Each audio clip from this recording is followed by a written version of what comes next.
Acteurs du secteur privé et professionnels des banques, dans une synergie d'action pour trouver des réponses aux questions de financement des exportations en Afrique.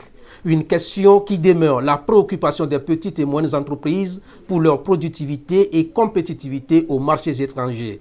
Venus de divers pays de l'Afrique subsaharienne éligibles à l'AGOA, ils échangent sur les meilleures pratiques en matière de financement des exportations pour un accès aux opportunités qu'offre l'AGOA. Comment accéder au financement pour pouvoir aller dans ces projets.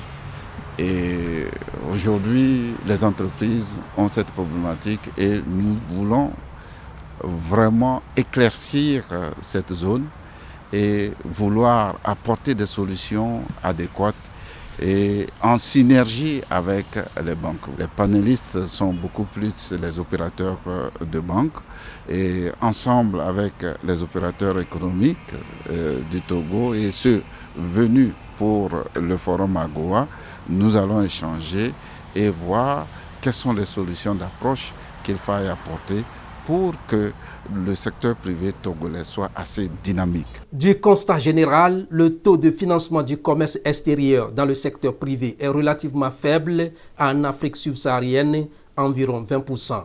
Comme il s'agit ici de la croissance, du financement pour une intégration économique régionale, des modèles de réussite des autres régions de l'Afrique ont été partagés. Des défis liés à la maîtrise du marché américain, au rôle des banques en passant par les enjeux et opportunités de l'AGOA, les différents panélistes ont convenu sur ce qu'on peut appeler une démarche inclusive pour permettre au secteur privé de jouer sa partition dans la croissance économique des États africains.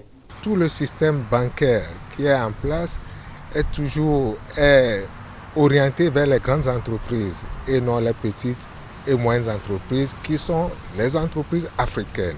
Nos producteurs, pris individuellement, n'arrivent pas à atteindre la masse critique de produits pour exporter parce qu'il y a des problèmes de logistique et autres. Mais non seulement au niveau individuel, mais même à l'échelle des pays, c'est toujours difficile d'avoir le volume de produits pour remplir les critères du marché américain. Donc, la question de l'intégration régionale se pose. Jusqu'à présent, nous n'avons pas su dépasser les 1% d'exportation de nos produits vers les États-Unis d'Amérique. Nos problèmes sont donc les mêmes. Nous les avons identifiés et avions décidé de travailler davantage en mutualisant complètement nos énergies et travailler en synergie pour essayer de mettre un terme à ces barrières, qu'elles soient linguistiques, qu'elles soient douanières, qu'elles soient au niveau de la compétition. Aussi ont-elles recommandé les institutions bancaires des réformes foncières viables pour permettre aux opérateurs économiques d'avoir accès aux titres fonciers. Un document qui constitue, à en croire les panélistes, un obstacle aux prêts financiers. Un défi à relever pour soutenir la croissance et donc créer de la richesse pour l'émergence des États. Et ceci pour le bien de nos